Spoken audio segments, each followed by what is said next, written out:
মনে আছে এই মানুষটির কথা?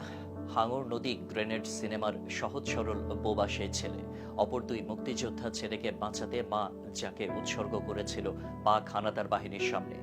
রইসের সেই সরলতা, মায়ের সেই ত্যাগ কাঁদিয়েছিল অনেক দর্শককে।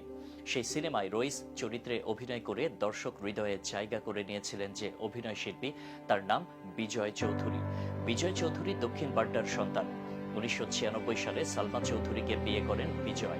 থাকেন বাড্ডার আলাতুন্নেসা স্কুল রোডের গলিতে। সিনেমা করার সময় বয়স ছিল 22। এখন তার বয়স প্রায় 52 বছর। তাকে এখন কোথাও দেখা যায় না। মূলত ব্যবসায়ী হিসেবেই নিজেকে প্রতিষ্ঠিত করেছেন বিজয় চৌধুরী। গত কয়েক বছর যাবৎ তৈরি পোশাক রপ্তানি করছেন। আগে মতিঝিলে অনুন নামের একটি রেস্তোরাঁ ছিল, করোনায় সেটি বন্ধ করে দিতে হয়। এক ছেলে ও এক মেয়ে নিয়ে বিজয় ওরফে রইসের সংসার জীবন। অনেকের মতে বাংলা সিনেমার ইতিহাসে অন্যতম সেরা অভিনয় পারফরমেন্সের উদাহরণ রইস চরিত্রটি।